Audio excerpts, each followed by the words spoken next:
allí salido una batalla al corazón, y unos tratañan y otros pasan con amor, los aguas con las espaldas, papás saliendo a pedazos, hablamos al mundo sin decir la piel, nunca Dios.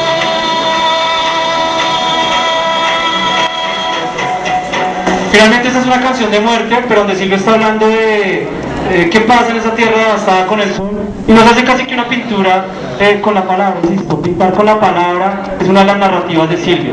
Hay muchas maneras en que Silvio nos presenta sus narrativas. Una muy importante hace referencia a una característica también del modernismo literario, y es esa vuelta al medioevo.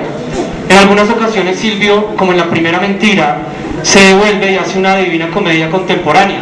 Entonces le hace reclamos de lo que le prometieron en la infancia y nunca le cumplieron, ¿sí? Está pidiendo que Virgilio lo acompañe en esa entrada al infierno, ¿sí? Como siempre proponiendo lo que llamamos su metafísica contemporánea. En otras se vuelve a la infancia, en otras es simbólico, y otro modo de narrar de Silvio tiene que ver con la parábola, con la fábula. Entonces tiene unas canciones que son casi para niños, como El Rey de las Flores, y cuando lo lleva uno por un ambiente de flores y de belleza, finalmente suelta una bomba en Vietnam. Y así termina el propósito literario de Silvio, después de habernos recreado un ambiente infantil. Hay una canción muy linda llamada El Zunzuncito, es una canción muy bonita, que es casi para arrullar a un niño, y eso es otra posibilidad literaria que Silvio nos presenta siempre en su narrativa. La fábula de los tres hermanos, canciones que son de parábola, que son, digamos, con un ritmo infantil. No es Silvio un cantante lineal, siempre está buscando nuevas variantes. Pero es, señoras y señores, en la ciencia ficción donde Silvio realmente tiene un contacto directo en su literatura. Dice que Silvio tiene una de las mejores bibliotecas de ciencia ficción en Cuba.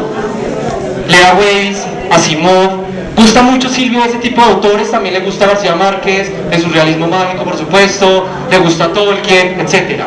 Pero hay un escritor que marca fundamentalmente la vida literaria de Silvio, y es el señor Ray Bradbury. Yo me permito aquí en esta canción contar el pequeño cuento al que Silvio le dedica esta canción, y quiero que por favor me atiendan un momento este pequeño cuento. El cuento comienza cuando los dos astronautas quedan explotados en el espacio. Uno va hacia el sol y el otro va cayendo hacia la Tierra. En el cuento ya van hacia la muerte, pero tienen un intercomunicador y uno le empieza a decir al otro que porque estaba saliendo con su esposa, etc. El problema es que van a morir, y es ilógico estar uno a punto de morir y simplemente estar pensando en usted porque mi esposa porque me era infiel con usted. Silvio continúa el cuento de Bradbury llamado El Caleidoscopio, que es un cuento muy lindo, y uno puede oír esta canción sin saber la historia, pero quiero que miremos cómo Silvio continúa esa ciencia ficción humanizada en una canción muy pequeña de 1980 que se llama Cae una estrella. A lo último cae una estrella pequeñita y es un hombre.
Al final del cuento, pues sencillamente va cayendo ese pedacito de fuego que alguien ve, y Silvio continúa la canción en una ciencia ficción humanizada, no robótica, no futurista, una ciencia ficción de ese cuento.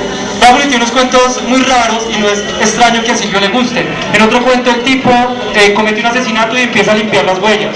¿sí? Y se obsesiona porque yo toqué este plato, ¿será que yo toqué esto? ¿Será que esa araña pasó por allá y dejó una huella? Y empieza a limpiar todas las huellas, al punto que queda encerrado en un cuadro y a las 9 de la mañana llega la policía y lo coge porque duró absolutamente toda la noche limpiando las huellas. Ese es el tipo de cuentos de Bradbury y la ciencia ficción, y no es extraño que a Silvio le guste ese tipo de narrativa. Esa sería, digamos, la segunda instancia de la narrativa de Silvio. Pero la que nos interesa para esta noche, de la metafísica de la esperanza, es el modernismo en Silvio, el modernismo literario. Cuando hicimos la presentación buscamos un cuadro llamado La Noche Azul, porque de un modo u otro Silvio tiene muchas influencias del modernismo que queremos aquí particularizar. No porque queramos hacer una erudición de Silvio. No hay nada mejor que escuchar a Silvio por primera vez, incluso sin entender las letras, es un placer inigualable. Pero sí es innegable que Silvio es un poeta muy de la vanguardia. Habíamos puesto un cuadro sobre la pintura, nombra mucho el color azul de las canciones, Unicornio Azul, Un Apagado Río Azul, en Teresín nombra azul, En Busca del Tiempo Perdido nombra el azul, y simboliza perfectamente la modernidad. Sin embargo, es con esa llegada y esa descendencia de Nietzsche que tomaron los de la generación del 98, como Antonio Machado, que lee Silvio, y como Unamuno.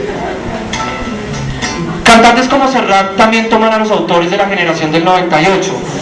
Lo que pasa es que meten las canciones tal cual los poemas y las acomodan. Silvio hace su propio modernismo, o sea que hace su propia poesía, o sea que es un poeta que se dedica al placer artificioso de la palabra. A toda esa llegada de la modernidad la fortaleció mucho el escritor Whitman.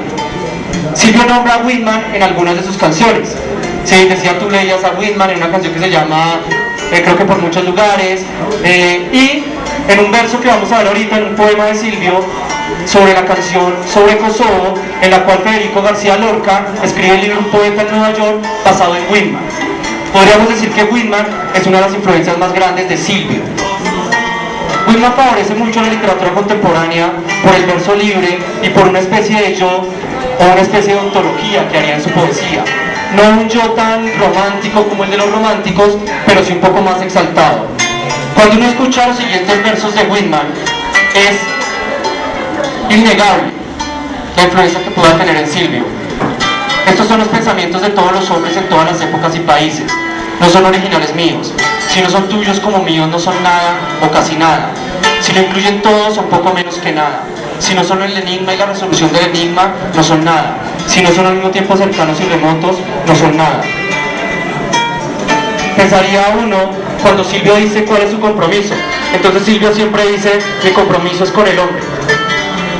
El compromiso de mi canción y el mío lo dice en una canción Los Testamentos, o Los Compromisos aparece a veces, mi compromiso es con el hombre de todas las épocas y de todas las historias. Entonces, Silvio es el hombre que reúne toda la problemática de los hombres a través de la historia, ¿sí?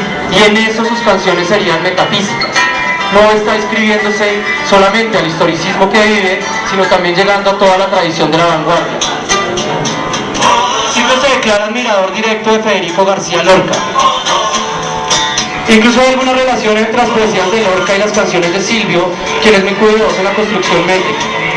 Vamos a escuchar, y creo que es la primera oportunidad que tenemos o la única en esta noche, de escuchar al mismo Silvio declamando una canción llamada Sobre Kosovo, pero, canción de guerra finalmente, pero remontándose a una frase muy bonita de Lorca que dice, la muerte pasa llorando como 1.000.000 de ratas grises.